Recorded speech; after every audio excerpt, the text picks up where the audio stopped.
After decades of underinvestment, we have fallen to 13th place globally in infrastructure.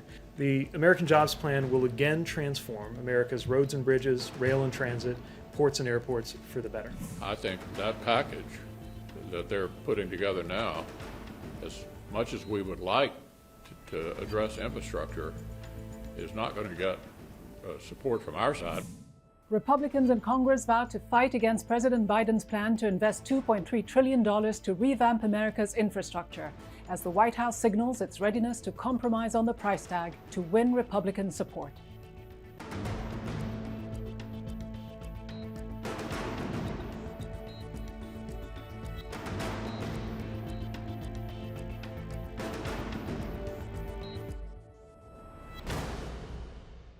Hello and welcome to Inside America with me, Ghida Fakhry.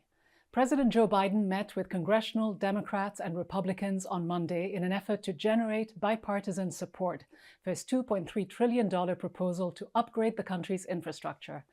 The proposed package, known as the American Jobs Plan, aims to spend $586 billion on transportation improvements, including $115 billion on bridges and roads, $85 billion on public transit, $80 billion on railways, and $37 billion on airports, waterways, and ports of entry.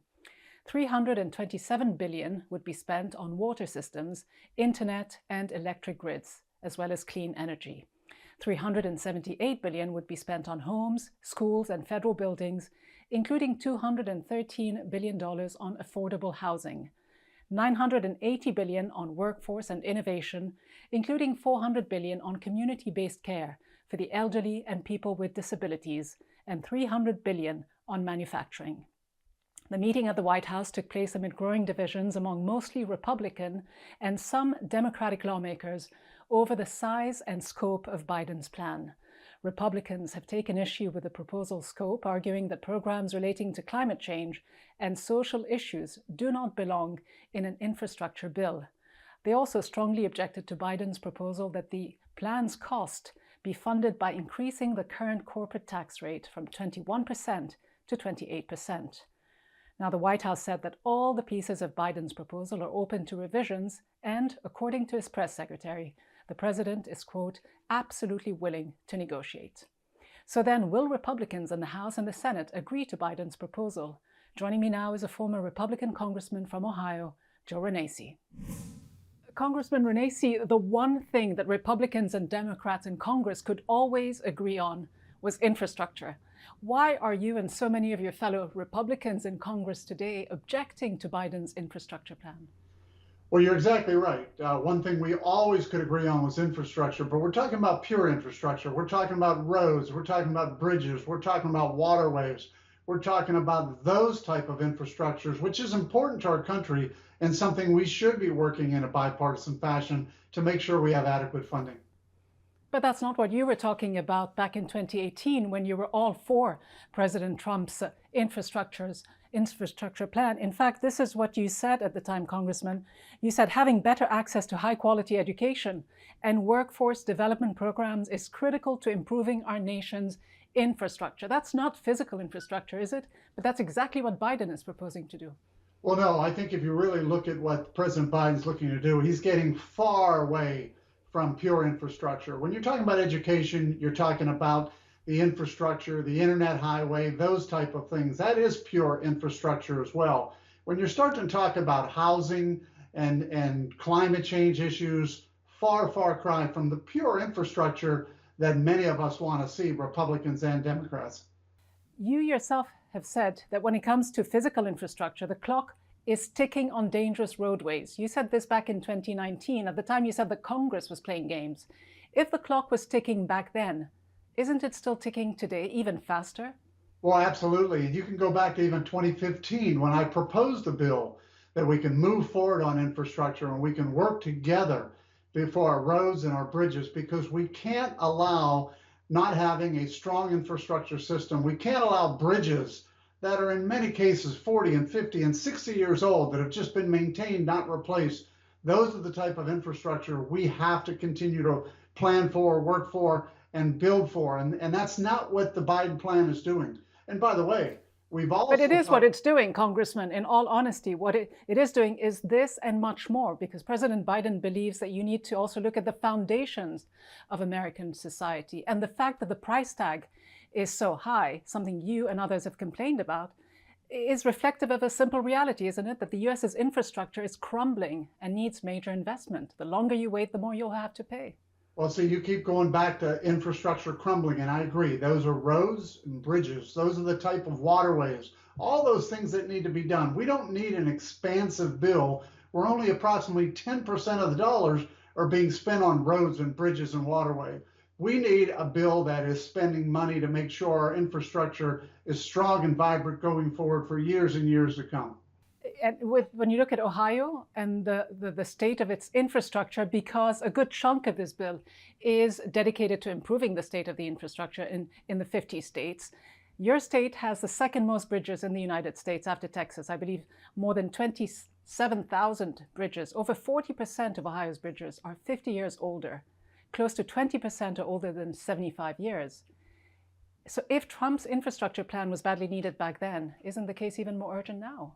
Absolutely. And I think we're agreeing on the same thing. When you talk about roads and bridges, if we could funnel the spending and make sure that we are putting a plan together for roads and bridges and waterways, that's what we should be doing. In 2015, I talked about it. In 2019, I agreed with President Trump. These are things we need to be working on, not the Green New Deal, not all the other things that President Biden is working towards. And by the way, it's an expensive number that spends so much money on things other than the crumbling infrastructure that you're talking about.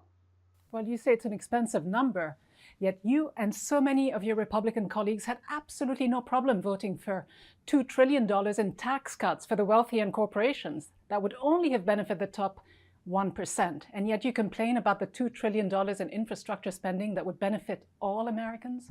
Well, remember, the $2 trillion that you're talking about was actually 1.8, and it was over 10 years, a much smaller number. Too often people want to use a 10-year number and talk about the effects of it, where we're talking about spending here that will be, I know, spread over some of these years, but at the same time, let's look at what those tax cuts did. Let's look at how it increased the economy. Let's look at the jobs that were produced, and let's look at who ended up with those dollars.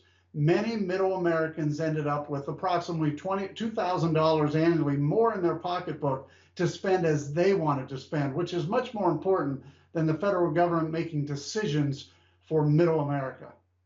Well, Congress, who ended up with a lot of these dollars and what cost the federal government a lot of money is the $175 billion in revenue that the richest Americans are hiding from the IRS, the Internal Revenue Service. According to a new estimate of tax evasion, the top 1% account for more than a third of all unpaid federal taxes. Shouldn't you be more concerned about the billions of dollars in unpaid taxes than making sure that corporations paid nothing or far less than their fair share? And by the way, the Biden plan is also spread out over 8 years. Well, first off, look, compliance is one thing, and we always would agree that you need to be able to collect the taxes that are due. When people say corporations don't pay taxes, look, we studied that. I was on the Ways and Means Committee. I can tell you that corporations do pay taxes, but really the base of taxes is by workers, individuals working and paying income taxes. And the other thing I will tell you is when corporations do pay taxes, it's interesting. They pass it on to consumers. So you can raise taxes all you want on corporations. Corporations in the end do not pay those taxes. They pass it on in higher goods costs and the price of the services or goods that they are actually providing to the consumer. But most Americans, as you know, are actually in favor of big corporations paying higher taxes, just as Biden is suggesting, to pay for his infrastructure plan. In fact, 85% of Democrats are in favor, 60% of independents are in favor, so are 42% of Republicans. Clearly, that's what the majority thinks needs to be done. Look, in 2015, we had multiple economists from both sides of the aisle come to Washington and tell us that corporate income tax should not be used to pay for infrastructure. User fees should be used to pay for infrastructure. We should have a gamut of user fees that are used to actually produce the revenue necessary to take care of infrastructure. When you start to go into the corporate income tax or even the income tax of individuals to pay for infrastructure, that is clearly the wrong thing to do. We Well, can't. that's not what many corporations believe. In fact, the founder of Amazon, Jeff Bezos, said that companies like his should be paying a higher tax rate. Well, look, you have to be able to compete. We can talk all day about this, but you have to be able to compete worldwide.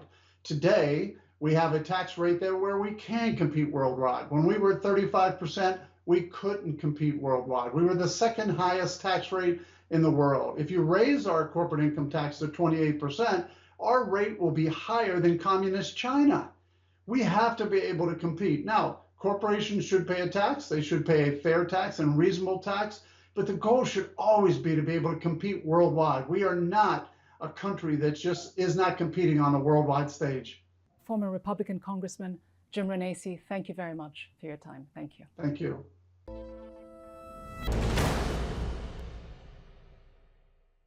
As mentioned earlier, the United States ranks 13th in the world when it comes to infrastructure, behind countries like Singapore, Switzerland, Germany, the United Kingdom, the UAE, and Japan. That's according to the World Economic Forum. The US's infrastructure received a C- from the American Society of Civil Engineers, up from a D+ in 2017.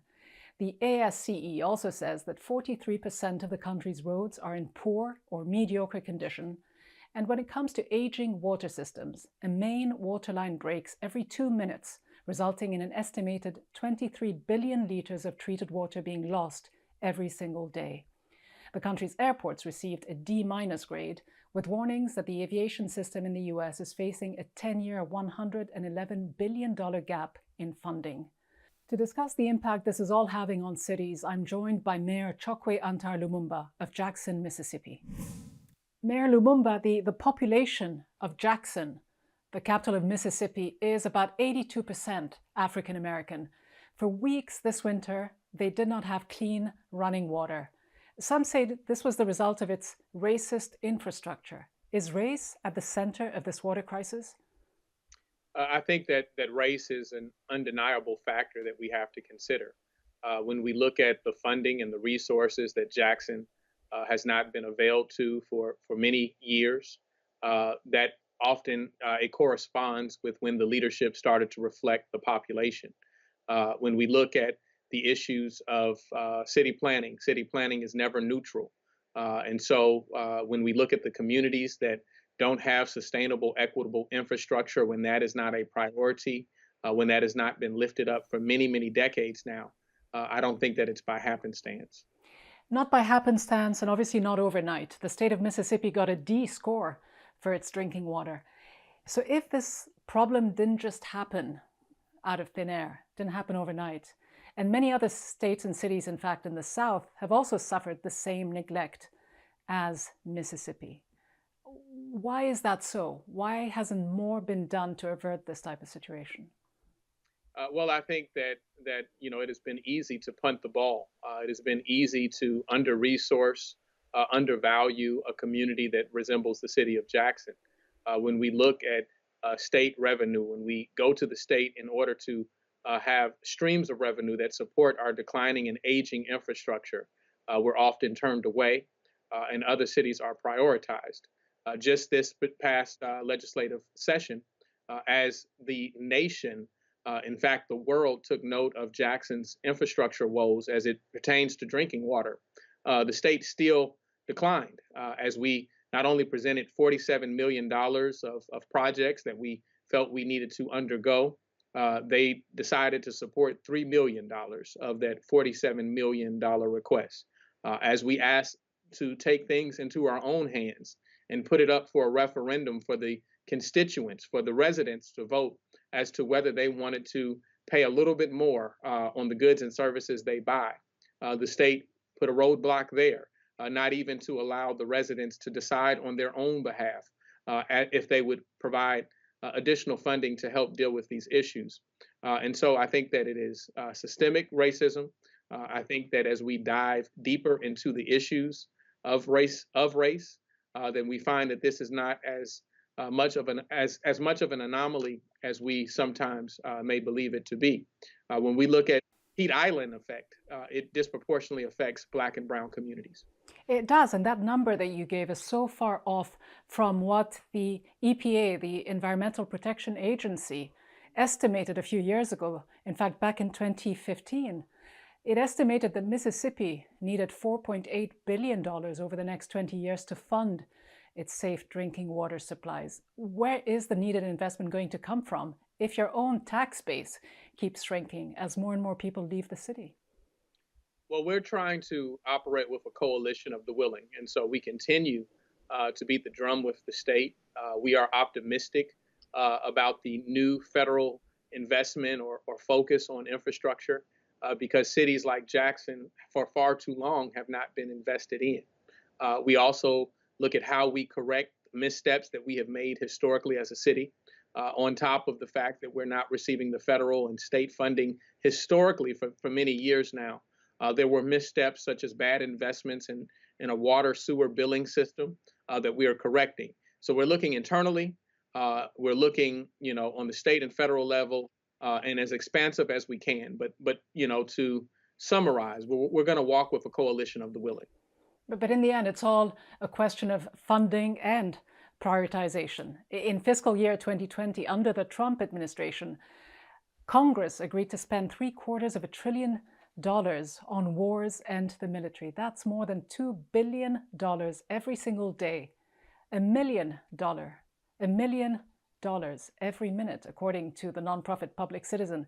Is that likely to change under this administration? How confident are you that Biden and his White House and the US Congress will change these spending priorities, which obviously predate Trump? Well, without question, that imbalanced approach to funding was an inappropriate approach under the Trump administration. And with respect to President Biden, I think that it is important and appropriate that no matter who is in office, that we hold them accountable. When we look at the success and failure of national and international economies, it should be more focused on sustainable development goals than the stock market, than GDP, than how much we're funding the national military. It should be based on whether people have access to fresh fruits and vegetables, whether people have sustainable and equitable infrastructure, what is the quality of education. These are the metrics that we should evaluate the success and failure of economies locally, nationally, and our international approach. And that's what Biden says he wants to do, focus on the human infrastructure, not just the traditional physical infrastructure. Mayor Lumumba of Jackson, Mississippi, thank you so much for making the time. Thank you.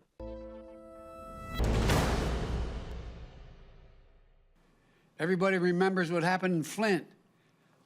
There's hundreds of Flints all across America. How many of you know when you send your child to school, the fountain they're drinking out of is not fed by a lead pipe? How many of you know the school your child is in still has asbestos in the walls and lacks the ventilation?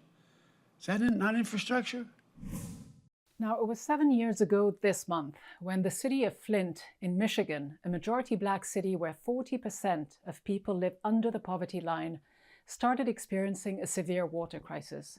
The city's drinking water was severely contaminated with lead leaching into the water supply from aging water lines. 2 years later, by 2016, nearly 12,000 children were exposed to drinking water with dangerously high levels of lead, causing serious health problems, including learning disabilities, behavioral and mental problems. After 95,000 people suffered economic, medical, and psychological damages, the city of Flint and the state of Michigan paid nearly $650 million to Flint residents in a class action lawsuit settlement. Today, after nearly $400 million in state and federal spending, Flint has a clean water system. For more on what happened in Flint, I'm joined by Melissa Mays. She was one of the first to file a lawsuit against the state in 2016 for the damage the water crisis caused her and her family. Melissa Mays, there were 5 long years of court battles, but in the end, you forced the city of Flint and the state of Michigan to take some responsibility. What were the effects of the water contamination on you and those closest to you, and what has been done to address it? Well, today is day 2,545 in the ongoing Flint water crisis. We're going on 7 years of people drinking, cooking, and bathing in heavy metal contaminated water. Everybody talks about lead, but we've also got bacteria, disinfection byproducts, carcinogens. So it's been surreal. Basically, we can't use our tap for anything. We have to use bottled water to still brush our teeth, drink, cook with, wash our face, all these things. So we miss having clean water out of our taps. But the problem is it's constant doctor visits, and my kids have to go to physical therapy. It's stunted their growth.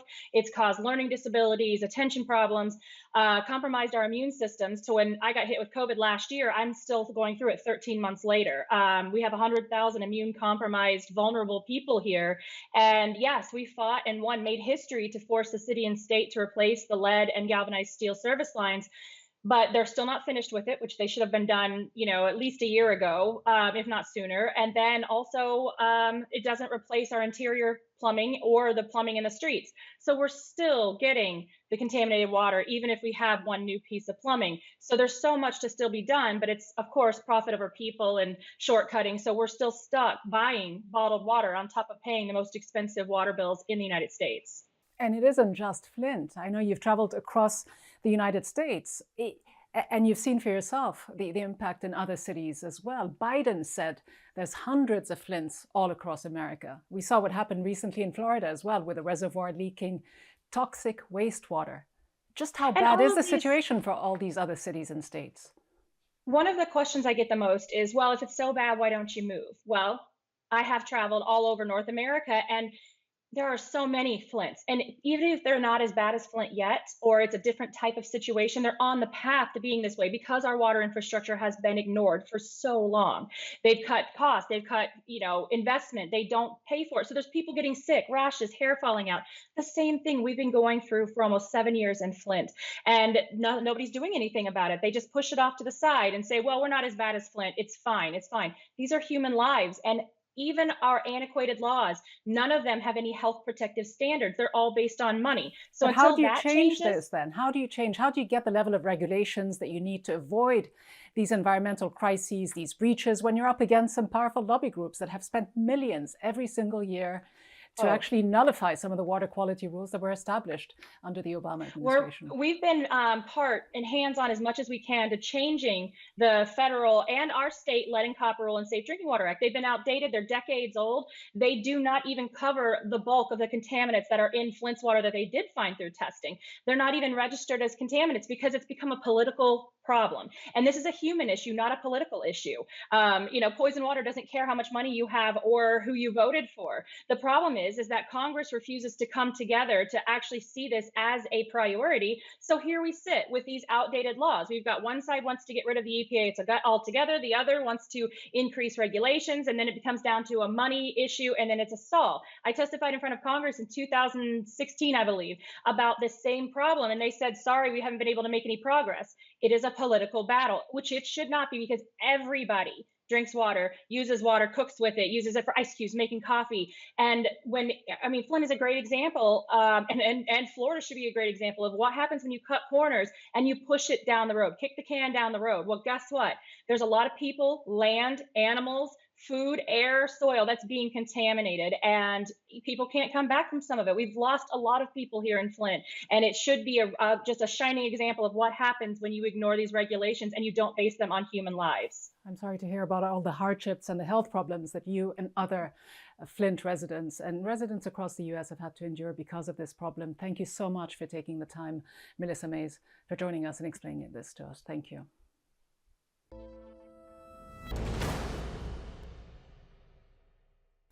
Highways, bridges, dams, water lines, airports, railways. The United States has been facing, but not acting on, decaying infrastructure for decades now, falling behind major powers, China first and foremost, especially when it comes to its transportation systems.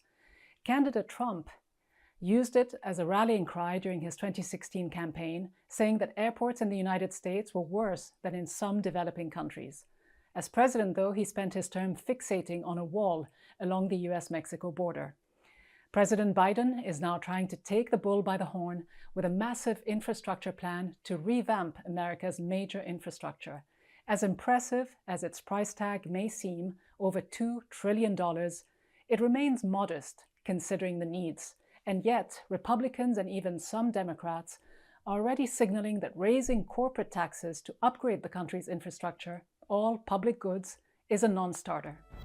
And so in short, while China is investing heavily in a network of bullet trains, airports, highways, in addition to 5G technology, the United States is still debating whether safe drinking water, safe dams, an efficient railway system, investment in renewable energy are all worth raising corporate taxes by just a few percentage points, and whether it is a worthy goal for the United States of America, the world's largest economy.